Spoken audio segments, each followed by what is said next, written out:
আমাদের ধারাবাহিক আলোচনা নাজাত প্রাপ্ত দলের আকীদা পর্ব নম্বর 61। বিষয়বস্তু শাফাআত, সুপারিশ যাকে বলা হয় আমাদের বাংলা বা উর্দু ফার্সি ভাষায়।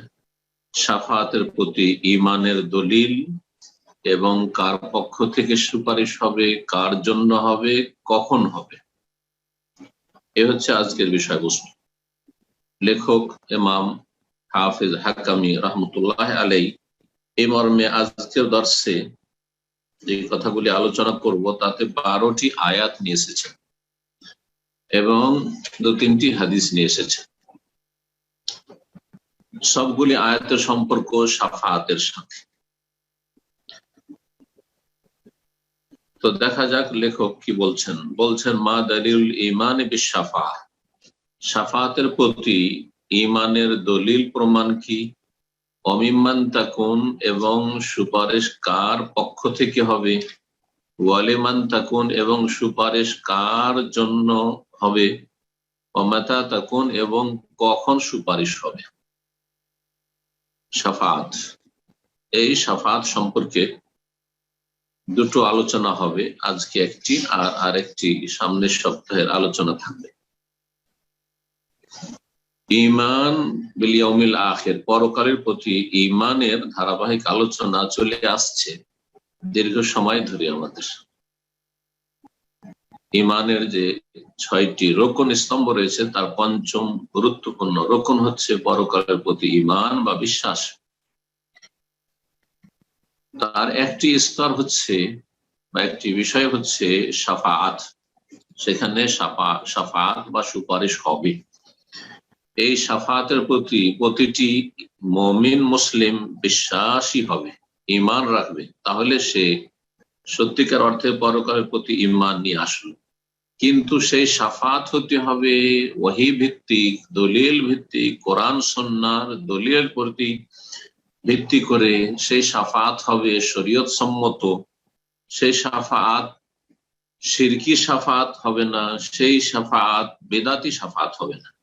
অর্থাৎ এমনও মুসলিম আছে যারা শাফাআত বিশ্বাস করে কিন্তু শিরকি শাফাআত বিশ্বাস, এমনও মুসলিম আছে যারা শাফাআত বিশ্বাস করে কিন্তু বেদাতি তরিকায় তারা এই শাফাআতকে বিশ্বাস করে। ভ্রান্ত ধারণায় শাফাআত বা সুপারিশ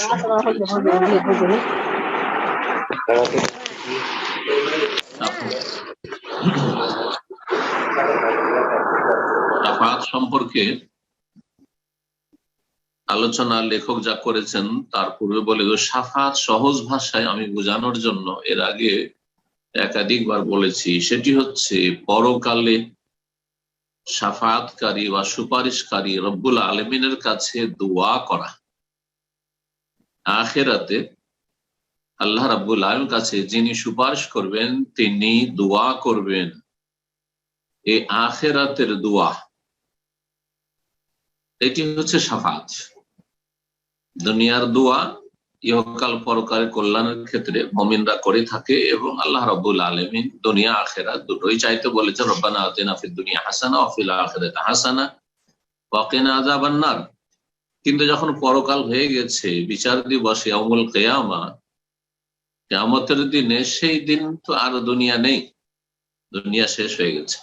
তাহলে আখিরাতের কল্যাণের জন্য, কারো কল্যাণের জন্য কোন ব্যক্তি সুপারিশ করবেন, আর সর্বপ্রথম ব্যক্তি হবেন এবং সবচাইতে বেশি সুপারিশ করবেন আর সবচাইতে সুন্দর সুপারিশ করবেন রব্বুল আলামিনের কাছে মুহাম্মদ রাসূলুল্লাহ সাল্লাল্লাহু আলাইহি ওয়াসাল্লাম। আর তারপরে অন্যান্যদের যে শাফাআত গুলি হবে সামনের সপ্তাহে সেই আলোচনাগুলি আসবে, শাফাআতের ধরন প্রকরণ। তো এখন দেখা যাক লেখক যা বলছেন। বলছেন যে শাফাআতের প্রতি ঈমানের দলিল প্রমাণ কি, এবং শাফাআত কার পক্ষ থেকে হবে, এবং শাফাআত কার জন্য হবে, এবং কখন সেই শাফাআত সুপারিশ হবে। বলছেন লেখক এর উত্তরে যে আল্লাহ রাব্বুল আলামিন তার কিতাব আল কোরআনুল কারীমে শাফাআতকে সাব্যস্ত করেছেন, শাফাতের স্বীকৃতি দান করেছেন ফি মাওয়াদিয়া কাসীরা, অনেকগুলি ক্ষেত্রে।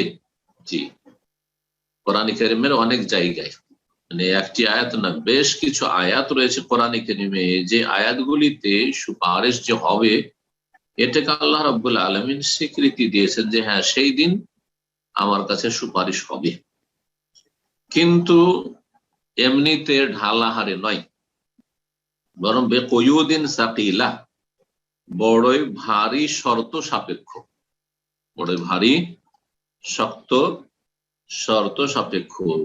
শর্তগুলি সেখানে লাগানো হয়েছে, যে সুপারিশ করবে তার ক্ষেত্রে শর্ত রয়েছে, যাদের জন্য সুপারিশ হবে তাদের ক্ষেত্রে শর্ত রয়েছে।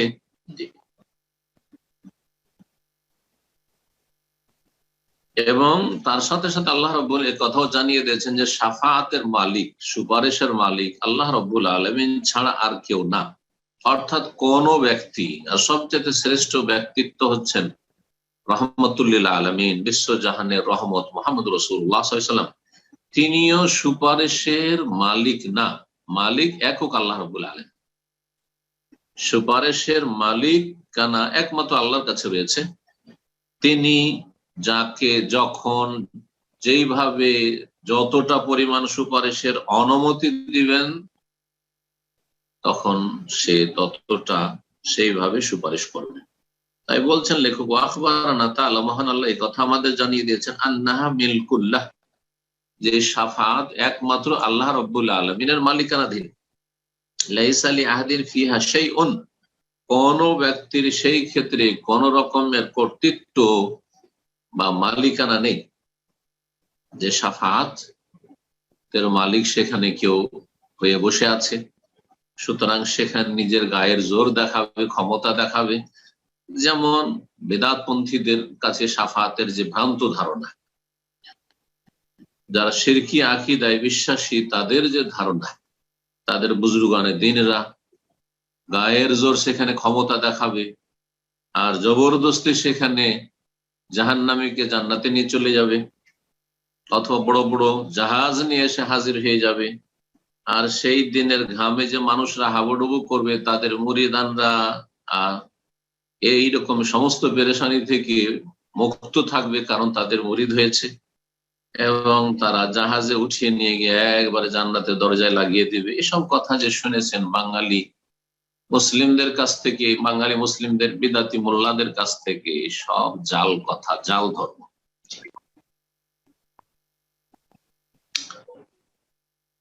একমাত্র মালিক শাফাআতের আল্লাহ রাব্বুল আলামিন।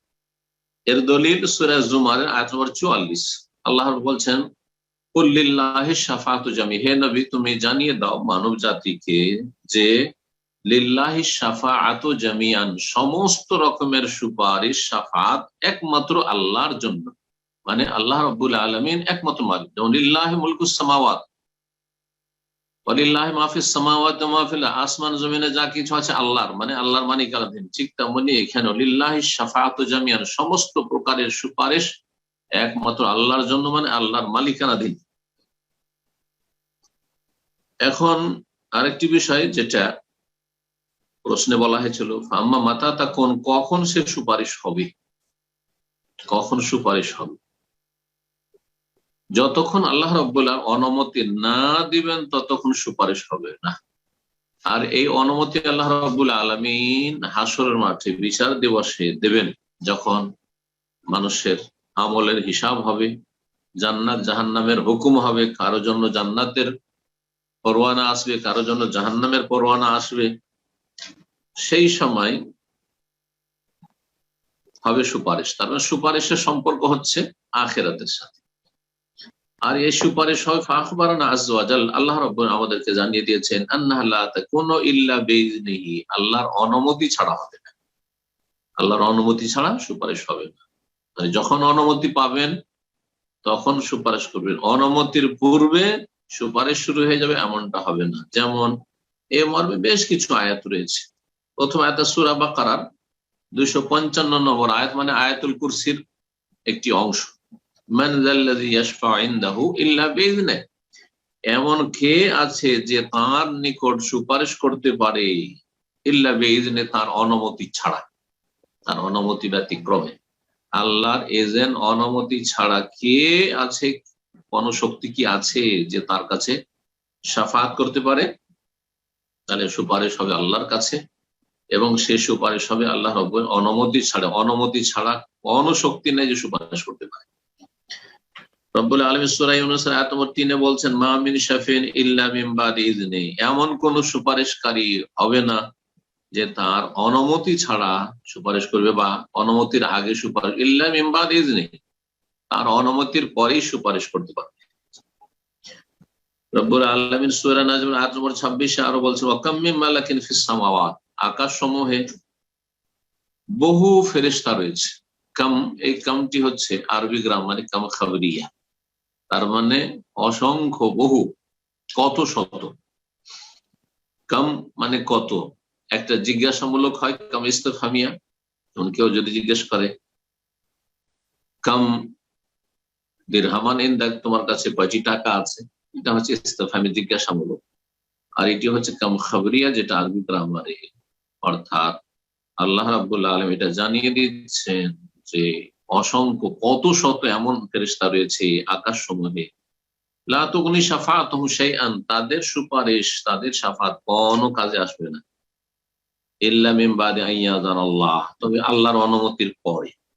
তাহলে ফেরেশতা জিবরাইল, মিকাইল, ইসরাফিল তারাও সুপারিশ করবেন, আয়াত প্রমাণ করে, কিন্তু কখন? আল্লাহর অনুমতির পরে, তার আগে কোনো ক্ষমতা নেই সুপারিশের। তাহলে অনুমতি এক হইল সুপারিশকারীর জন্য, আর কার জন্য? লেমাইয়াশা, যার জন্য আল্লাহ চাইবেন। এই নয় যে যখন অনুমতি হয়ে গেল যাকে তাকে আমি জান্নাতে নিয়ে চলে যাব। ফেরেশতা, আম্বিয়া, রসুলগণ বা যারা সুপারিশকারী হবেন, তারা যাকে ইচ্ছা মনের মতো লোককে জান্নাতে নিয়ে চলে যাবেন না। লেমাইয়াশা, যার সম্পর্কে আল্লাহ চাইবেন, ওয়ারদা, এবং যাকে আল্লাহ পছন্দ করে, যার উপর আল্লাহ সন্তুষ্ট হবে, আল্লাহ রেজামন্দি, সন্তুষ্টি শর্ত। তাহলে দুটো শর্ত আমরা জানতে পারলাম এখন পর্যন্ত, আর এগুলি বারবার করে সেই আয়াতগুলিতে আসবে। একটা হচ্ছে আল্লাহর এজেন্ট, অনুমতি, আর একটি হচ্ছে আল্লাহ রেজা, মানে আল্লাহ সন্তুষ্টি। আল্লাহ রাব্বুল যতক্ষণ পর্যন্ত রাজি না হবেন যে এর জন্য সুপারিশ করতে পারবে, ততক্ষণ সুপারিশ হবে না।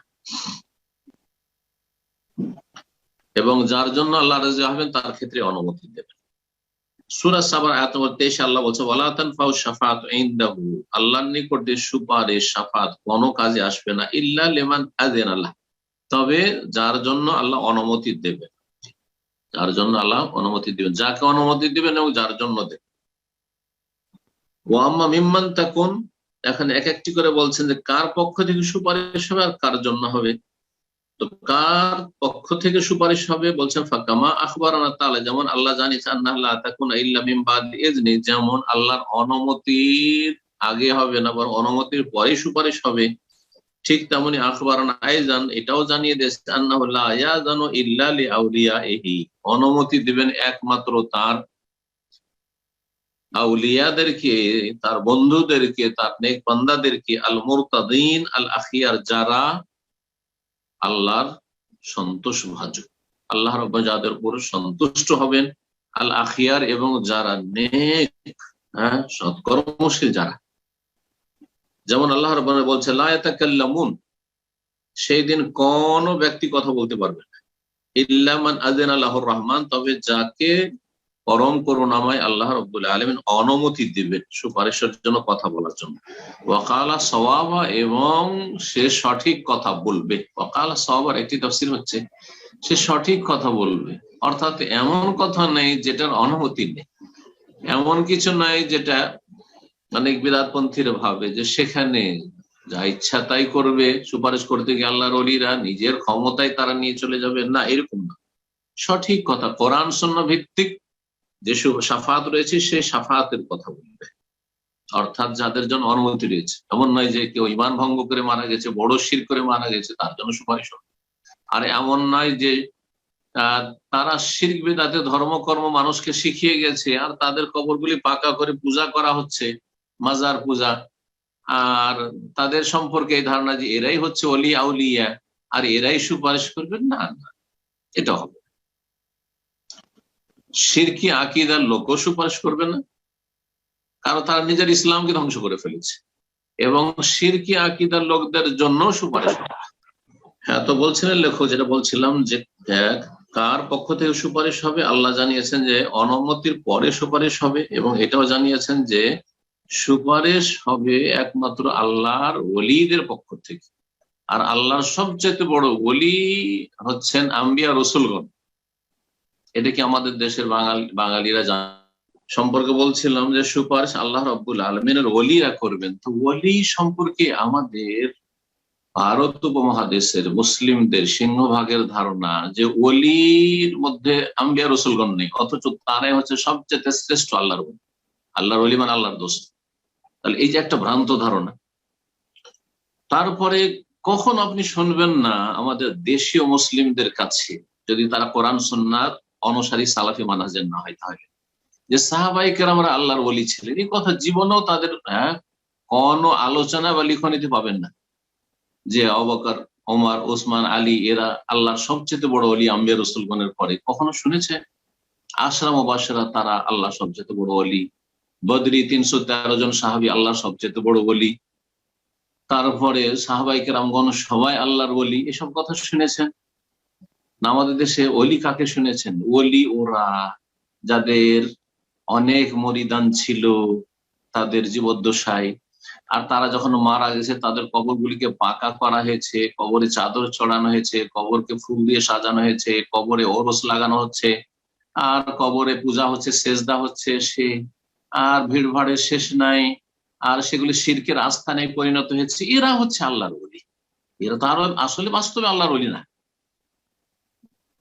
ইল্লা মাশাআল্লাহ এমন হয়তো খুব কম হবে যাদের আকীদা শুদ্ধ ছিল, তাদের আকীদায় ঝামেলা ছিল না, কিন্তু তারা মারা যাবে তাদের কবরগুলি পূজা শুরু হয়েছে, এইরকম খুব কমই পাবে। যাদের কবরগুলির পূজা হচ্ছে প্রায় অধিকাংশই দেখবেন তাদের আকীদাতে সুফিজমের গোড়াই ছিল, যার ফলে আল্লাহ রাব্বুল আলামিন কি করেছেন, তাদের অতি ভক্তি তাদের জীবদ্দশায় তারা পছন্দ করেছে, অতি ভক্তি তাদের করা হয়েছে। তাদের মারা যাওয়ার পরে তাদের কবরগুলির অতি ভক্তি শুরু হয়ে থেকে সেখানে শিরকের আস্তানা তৈরি হয়েছে। জি, ইল্লা মাশাআল্লাহ কোন জায়গায় যদি ইমাম আবু হানিফা, ইমাম শাফি, মালিক, আহমদের কবরকে কেউ মাজার বলে, তাহলে তারা এসব থেকে মুক্ত ছিলেন, তারা উম্মতকে সতর্ক করেছেন। কিন্তু গায়ের জোরে বিদআতপন্থীরা এসবকে মাজার বানিয়ে তাদের পূজা শুরু করেছে। জি, তো আল্লাহর ওলি সম্পর্কে আমাদের প্রথম এই সংশোধন করতে হবে, আল্লাহর ওলি কারা। যেমন আল্লাহ রাব্বুল আলামিন ওলি মানব জাতির মধ্যে আম্বিয়া রাসূলগণ প্রথম, তারপরে সাহাবায়ে কেরামগণ, তারপরে তাবেঈনগণ, তারপরে তাবা তাবেঈনগণ, খায়রুল কুরুন স্বর্ণযুগের মানুষরা, তারপরে হচ্ছেন আইম্মা মুহাদ্দিসিন, আইম্মা ফুকাহা, উলামায়ে কেরাম, যাদের ইলম ছিল এবং আমল ছিল এবং কোরআন সুন্নাহর তারা অনুসারী। বিদআতপন্থী কখন আল্লাহর ওলি? বিদআত করে কাবিরা গুনাহ করেছে আর বললেন আল্লাহর বন্ধু। আল্লাহর বন্ধু না, আল্লাহর দ্বীনের দুশমন তারা, সহিহ সুন্নাহর দুশমন তারা, সহিহ আকীদার দুশমন। তারপর আল্লাহর ওলি কোত্থেকে আল্লাহর ওলি হয়? তারা আল্লাহ রাব্বুল আলামিন বোঝার তৌফিক দান করে এবং সংশোধনের তৌফিক দান করে। আর ফেরেশতা জগৎ আল্লাহর ওলি, ফেরেশতারাও আল্লাহর ওলি, সেই জন্য ফেরেশতারাও সুপারিশ করবেন, যেমন এর আগে একটি আয়াত বললাম। জি, তো সুপারিশের অনুমতি আল্লাহ দেবেন তার পছন্দনীয় আউলিয়াদেরকে, যারা নেক এবং যাদের উপর আল্লাহ সন্তুষ্টি প্রকাশ করবেন।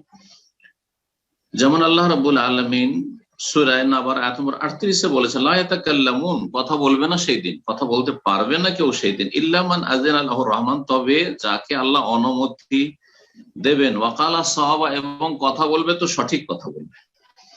আর সূরা মারইয়ামের আয়াত নম্বর 87 তে আল্লাহ বলছেন, লা ইয়ামলিকুনা শাফাআতা ইল্লা মান ইত্তাখাযা ইনদার রহমান আহদা, সুপারিশের মালিক কেউ হবে না, তবে সুপারিশের মালিক মানে অধিকারী, সুপারিশ করতে সক্ষম হবে, পারবে এমন ব্যক্তি যে পরম করুণাময় আল্লাহ রাব্বুল আলামিনের নিকট প্রতিশ্রুতি হাসিল করেছে। এ আহদা, প্রতিশ্রুতি হাসিল করেছে কিসের? নিজের নাজাতের, নিজের মুক্তির। অর্থাৎ এই আহদার তাফসীরে কেউ বলেছেন লা ইলাহা ইল্লাল্লাহ, আর কেউ বলেছেন মুমিন। যে আল্লাহর কাছে প্রতিশ্রুতি পেয়েছে, মানে সে তৌহিদবাদী, লা ইলাহা ইল্লাল্লাহ আর প্রতিষ্ঠা করেছে, লা ইলাহা ইল্লাল্লাহর দাওয়াত দিয়েছে, লা ইলাহা ইল্লাল্লাহ প্রচার প্রসার করেছে, এবং নিজেও লা ইলাহা ইল্লাল্লাহ ইলম হাসিল করে তার প্রতি আমল করেছে, আর সে হচ্ছে সত্যিকার মুমিন। আর অন্যরা তাফসীর করে বলেছেন যে ইল্লা মান ইত্তাখাযা ইনদা রহমানে আহদা, মানে মুমিন, একমাত্র মুমিন ব্যক্তি সুপারিশ করবে। তার মানে যা কাউকে যদি ওলি মনে করা হয় কিন্তু সেই ব্যক্তি শরীয়ত বিরোধী কাজ করেছে, সেই ব্যক্তি হলুলি আকীদার ছিল, হোসেন মানসুর হাল্লাজের মতো, অথবা ওয়াহদাতুল ওজুদের আকীদার প্রতিষ্ঠাতা ছিল ইবনে আরবির মতো, আর তাদের অনুসারী ছিল শিরকি কুফরি আকীদা, আনাল হক বলে আল্লাহর ওলি সে হয়েছে, এই বিশ্বাস, এই শিরকি বিশ্বাস, এই কুফরি বিশ্বাস যারা প্রচার প্রসার করেছে এবং রাখে, আর এসব যারা বয়ান করে থাকে, তারা কি করে আল্লাহর ওলি হতে পারে? তারা কি করে আল্লাহর ওলি হতে পারে? তারা তো শয়তানের ওলি। জি।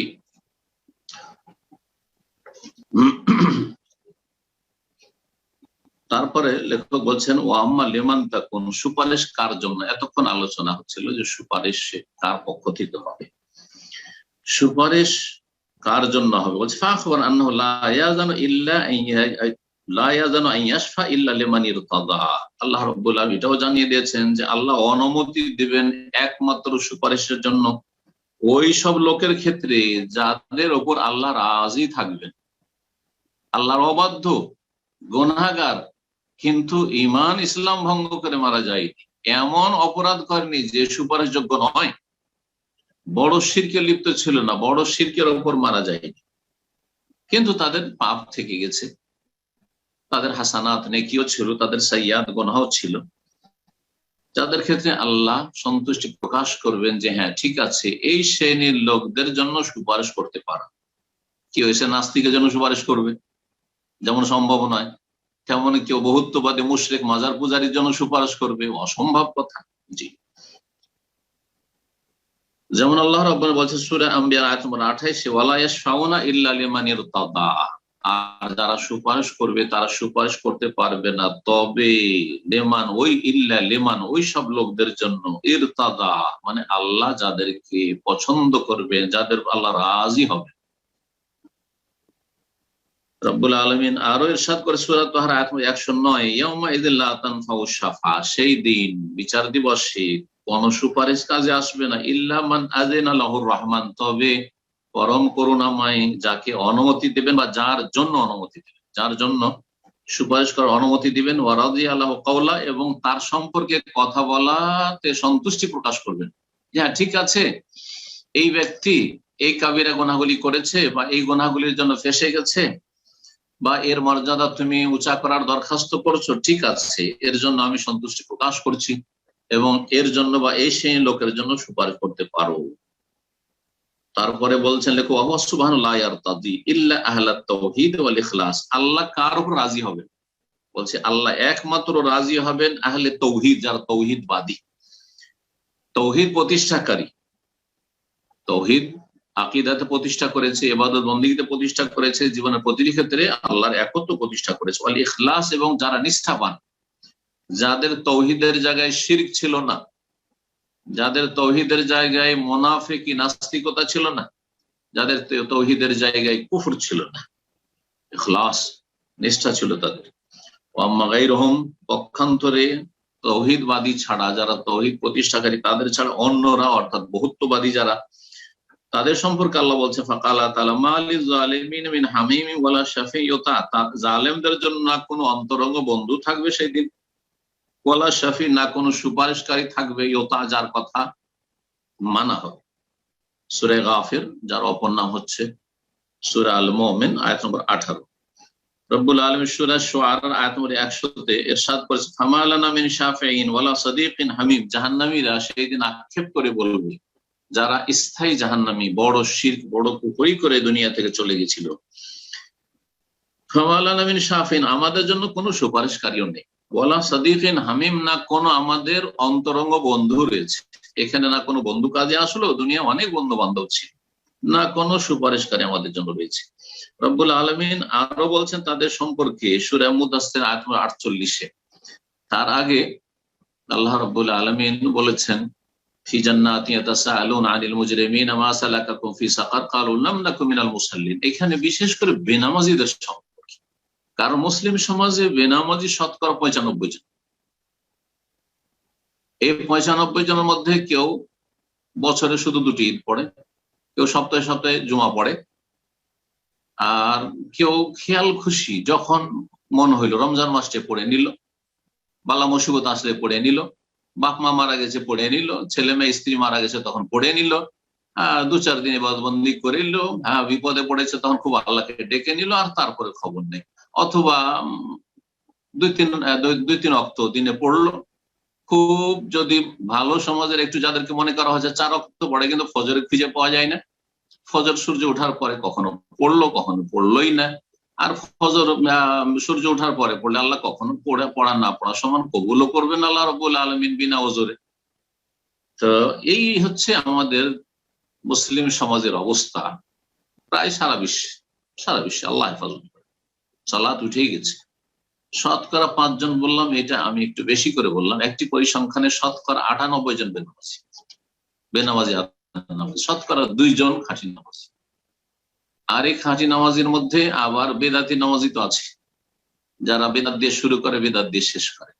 তো তাদের তো বেদাতি আমল কবুল হয় না, ওখানেও কিছু যাবে, বরং সংখ্যাগরিষ্ঠ সেখানেই চলে যাবে। তো বাঁচবে যে কি আল্লাহ ভালো জানে। তো যাই হোক, বেনামাজিদের সম্পর্কে আল্লাহ বলছে ফামা তানফাহুম শাফাআতুশ শাফিঈন, কারণ তাদের জাহান্নামে যাওয়ার মুখ্য কারণই ছিল ক্বালু লাম নাকু মিনাল মুসাল্লিন, আমরা মুসল্লি ছিলাম না। মুসল্লি কাকে বলা হয়? যে 5 ওয়াক্ত পড়ে, যে কায়েমে সালাত পড়ে, সবাই মতো জামাত সহকারে পড়ে নিয়মিত, তাকে মুসল্লি বলা হয়। এই নয় যে একটা লোক সূর্য ওঠার পরে অফিসে যাচ্ছে তখন নামাজ পড়লো আর তাকে মুসল্লি বলা হয় না, সে মুসল্লি নয়। তো জাহান্নামে যাওয়ার, মুসলিম সমাজের জাহান্নামে যাওয়ার অনেকগুলি কাবিরা গুনাহ আছে, কিন্তু সবচেয়ে বড় কাবিরা গুনাহ যেটি মুসলিম সমাজের জাহান্নামে যাওয়ার শিরকের পরে, সেটা হচ্ছে লাম নাকু মিনাল মুসাল্লিন, আমরা মুসল্লি ছিলাম না। সালাত না পড়লে জান্নাত পাওয়া যাবে না। আশা করে বসে থাকিয়েন না, আশা যদি পুরা করতে চান তো কর্ম করেন। আল্লাহ যেন তৌফিক দান করেন। ফামা তানফাহুম শাফাআতুশ শাফিঈন, এইসব বেনামাজিদের জন্য কোন সুপারিশ কাজে আসবে না, আল্লাহ রাব্বুল আলামিন স্পষ্ট করে দিয়েছেন। সুতরাং বেনামাজি সুপারিশের আশা করে বসে আছে, বদ আকীদা শিরকি আকীদার লোক, মাজারপন্থী সুপারিশের আশা করে বসে আছে, শাফাআতের না, কখনো হবে না। ওয়াকাদ আখবারানা নবী সাল্লাল্লাহু আলাইহি সাল্লাম বলেছেন। এতক্ষণ পর্যন্ত আমরা 12টি আয়াত এখানে লেখকের কিতাব থেকে উল্লেখ করলাম। তারপরে কয়েকটি হাদিস রয়েছে নবী সাল্লাল্লাহু আলাইহি সাল্লামের, যে লম্বা হাদিস রয়েছে বৃহৎ শাফাআতে উজমা সম্পর্কে। তাতে বলা হয়েছে যে আন্নাহু উতিয়া শাফা, নবী সাল্লাল্লাহু আলাইহি সাল্লামকে শাফাআত দেওয়া হয়েছে। ওয়া সুম্মা আখবারা, তারপরে জানিয়েছে আন্নাহু ইয়াতি, সুপারিশটা কিভাবে হবে। এটি হচ্ছে সবচেয়ে বড় শাফাআত এবং সমস্ত উম্মতের মানুষের জন্য হাসর মাঠের শাফাআত। নবী সাল্লাল্লাহু আলাইহি ওয়াসাল্লাম আসবেন, ফায়াসজুদু তাহতাল আরশ, আরশের নিচে সিজদায় অবনত হবে, ওয়া ইয়াহমাদু রাব্বাহু, রবের প্রশংসা গুণগান করবে, মাহমেদ, এমন প্রশংসামূলক বাক্য দিয়ে, ইউআল্লিমুহু ইয়া, যা আল্লাহ তখন শিখিয়ে দেবে রাসূলুল্লাহ সাল্লাল্লাহু আলাইহি ওয়াসাল্লামকে, যে এই বাক্য দিয়ে আমার প্রশংসা গুণগান করবে। লা ইয়াবদাউ বিশ-শাফাআত আউয়ালান, লেখক বলছেন যে গিয়ে চট করে সুপারিশ শুরু করে দেবেন, আল্লাহ আমি এই ধরনের লোককে আমি জান্নাতে নিয়ে যাব, এই রকম অপরাধীগুলোকে আমি জান্নাতে নিয়ে যাব, বা এদের তুমি যে হিসাবে বিলম্ব হচ্ছে আর পেরেশানির শেষ নেই, কষ্টের শেষ নেই, আল্লাহ তুমি এদের হিসাব হালকা করো। না, এটা হবে না। লা ইয়াবদাউ বিশ-শাফাআত আউয়ালান, গিয়েই সুপারিশ শুরু করে দিয়ে এমনটা হবে না। হাত্তা ইউকাল, যতক্ষণ পর্যন্ত রাসূলুল্লাহ সাল্লাল্লাহু আলাইহি ওয়াসাল্লামকে না বলা হবে, যেই সময় রাসূলুল্লাহ সিজদায় পড়ে রয়েছেন, বলবেন আল্লাহ রাব্বুল আলামিন, ইরফা রাসাক, হে মুহাম্মদ সাল্লাল্লাহু আলাইহি ওয়াসাল্লাম তুমি তোমার মাথা উঠাও সিজদাতে, কুল ইউসমা, বলো তোমার কথা শোনা হবে, ওয়াসালতু, তা চাও তোমাকে দেওয়া হবে, ওয়াশফা, সুপারিশ করো, তো শাফা, তোমার সুপারিশ গ্রহণ করা হবে। এই হাদিস বুখারী মুসলিমে রয়েছে, বুখারী কিতাবুত তাওহীদে রয়েছে, সহিহ মুসলিমে কিতাবুল ঈমান বাবু শাফাআতে রয়েছে, তিরমিজিতে রয়েছে, ইবনে মাজাহতেও রয়েছে। হাদিসের একটি অংশ শুধু বর্ণনা করা হলো, কারণ হাদিস অনেক লম্বা হাদিস রয়েছে। তারপরে বলছে সুম্মা আখবারা, তারপরে জানিয়েছেন নবী সাল্লাল্লাহু আলাইহি ওয়াসাল্লাম, আন্নাহু লা ইয়াশফাউ ফি জামিল ওয়াসাত মিন আহলি তাওহীদ, যে রাসূলুল্লাহ সাল্লাল্লাহু আলাইহি ওয়াসাল্লাম যখন সুপারিশের অনুমতি দেওয়া হবে, তার মানে এই নয় যে সমস্ত নাফরমান গুনাহগার যত আছে সবার জন্য একসাথে সুপারিশ হয়ে যাবে, এমনটা হবে না। দাফআতান ওয়াহিদা, একবারে এক বাক্যে একটা কথা, আল্লাহ যত নাফরমান আছে যত গুনাহগার আছে সবগুলির জন্য সুপারিশ, এমনটা হবে না। বাল কালা, বরং হাদিসে রয়েছে ফায়ুহাদ্দু লি হাদ্দান, নবী সাল্লাল্লাহু আলাইহি ওয়াসাল্লাম বলছেন আমার জন্য একটা সংখ্যা আমার জন্য নির্ধারণ করে দেওয়া হবে, একটা সংখ্যা পরিমাণ নির্ধারণ করা হবে যে তুমি এতগুলি লোককে নিয়ে যাও আর এই শ্রেণীর অপরাধীকে নিয়ে যাও। উদাহরণস্বরূপ কোন একটা কাবিরা গুনাহ নেন, যেই কাবিরা গুনাহ করে গেছে, এই শ্রেণীর যে কাবিরা গুনাহ করে আছে এই শ্রেণীর লোকগুলিকে তুমি নিয়ে যাও। ফাউদখিলহুমুল জান্নাহ, তাদেরকে আমি জান্নাতে নিয়ে যাব। সুম্মা ইয়ারজিউ, তারপরে আবার ফিরবেন রাসূলুল্লাহ ফায়াসজুদু কাযালিক, এইভাবে সিজদায় অবনত হবেন। ফায়ুহাদ্দু লি হাদ্দান, ফায়ুহাদ্দু লাহু হাদ্দান ইলা আখির হাদিস শফা, তারপরে আবার নবী সাল্লাল্লাহু আলাইহি সাল্লামের জন্য একটা সংখ্যা বা পরিমাণ বা একটা ক্যাটাগরি নির্ধারিত করা হবে যে এই শ্রেণীর লোককে বা এতটা সংখ্যায় লোকদেরকে সুপারিশ করে নিয়ে যাও। আবু হুরায়রা রাদিয়াল্লাহু তাআলা আনহু, এই হাদিস তো শেষ হয়ে গেল, যে লম্বা হাদিসটা বুখারী মুসলিমে ছিল।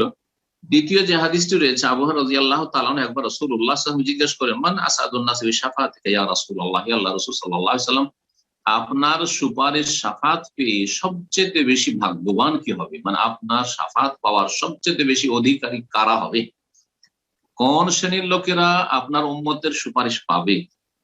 তখন রাসূলুল্লাহ সাল্লাল্লাহু আলাইহি ওয়াসাল্লাম বলেছেন, মান ক্বালা লা ইলাহা ইল্লাল্লাহ, যেই ব্যক্তি বলবে লা ইলাহা ইল্লাল্লাহ, শুধু মুখে বললে হবে না, মন্ত্রের মতো, আর এই লা ইলাহা ইল্লাল্লাহ জিকির জপলে হবে না, বরং খালিসাম মিন কলবি, একটা শর্ত লাগানো হয়েছে, কড়া শর্ত। লা ইলাহা ইল্লাল্লাহ বলবে অন্তরের খুলুসিয়াতের সাথে, অন্তরের নিষ্ঠার সাথে, আর যেই ব্যক্তি অন্তরের নিষ্ঠার সাথে লা ইলাহা ইল্লাল্লাহ বলবে সেই ব্যক্তি লা ইলাহা ইল্লাল্লাহর অর্থ বুঝবে যে লা ইলাহা ইল্লাল্লাহ মানে লা মাবুদা বিহাক্কিন ইল্লাল্লাহ, আল্লাহ ছাড়া কোনো সত্য মাবুদ নেই। সুতরাং আল্লাহ ছাড়া যখন সত্য মাবুদ নেই, তো আল্লাহ ছাড়া কারো ইবাদত সে করেনি, আর কারো ইবাদতকে সে জায়েজও মনে করেনি, তার মানে সেই ব্যক্তি শিরক মুক্ত, সেই ব্যক্তি শিরক মুক্ত। সেই ব্যক্তি যখন আল্লাহকে মাবুদ মেনেছে, তখন কমপক্ষে সর্বনিম্ন তার 5 ওয়াক্ত সালাতের ইবাদত আছে, কারণ মুসলিম জীবনে প্রথম ইবাদত হচ্ছে তাওহীদের পরে সালাত। কিন্তু অপরাধ, অন্যান্য অপরাধ আছে, কোন ফরজে ঘাটতি আছে, অথবা বড় কাবিরা গুনাহে লিপ্ত হয়েছে আর সেগুলো থেকে হয়তো তওবা করে যায়নি, সুতরাং ফেঁসে গেছে, সেখানে গুনার পরিমাণ বেশি হয়ে গেছে ইত্যাদি, তখন তাদের জন্য শাফাত হবে। এখানে আজকের আলোচনা শেষ করছি। ওয়া সাল্লাল্লাহু আলা নবিয়িনা মুহাম্মদ ওয়া আলা আলিহি ওয়া সাহবিহি আজমাইন।